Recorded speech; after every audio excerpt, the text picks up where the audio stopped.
and we continue to encounter issues that are quite unfortunate. Not that our people brought this upon themselves, but these are carelessness from the security agencies. And we must say this so that the whole world will know. Because if you refuse to say the truth, you die.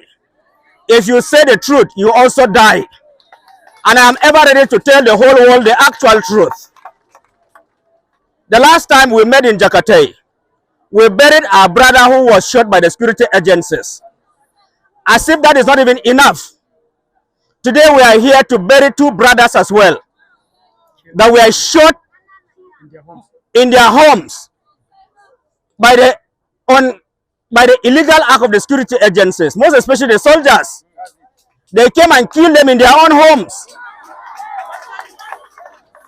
The soldiers destroy their buildings. They did it on 1st May, where a pastorium in Sabongari here was destroyed. 8 buildings were brought down by the same soldiers. I am saying this so that the international community will know what the soldiers are doing in Mangu local government.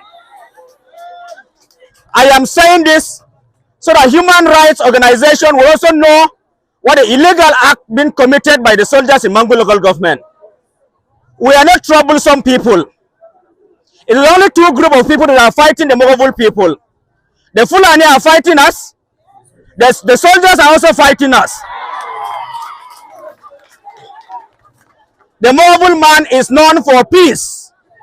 Not only the Mogul man, but the entire natives of Plateau State. Troubles here in Mangu, troubles there in Bokos, Bassa, name them. The Fulani are not only troubling the Mogul people, the whole world know that the entire nation, Nigeria, the Fulani are troubling us. And I'll use this singular opportunity to call on government, most especially the president, to give the governors the backing to put state police. Because they are cumbersome with our terrain. They are the only people who can protect us when we have state police on ground. We are so tired with the activities of the soldiers, and we are continuing to be tired with it. Enough is enough. Enough is enough. So we are calling on the government to act accordingly. Let them protect lives and properties. Because if they fail to protect lives and properties, who are they going to govern? So on a lighter note, I am bringing condolences to the entire family that was affected. Not only the family alone, but the entire nation.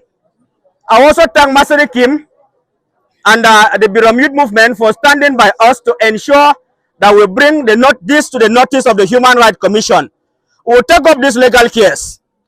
We'll take up this legal case so that if there is any soldier who want to try us in Mogul land, he will know that we are equal to the attacks. If they are here for the people, let them protect them both. But if they will be selfish in their act, the Mogul man will rise up and make sure that we fight them to the core. I pray that may God comfort us, may God guide us, and protect us from our evil. The Lord will strengthen us and continue to see us through in every activities that we are going to face. God bless us now and always. Thank you.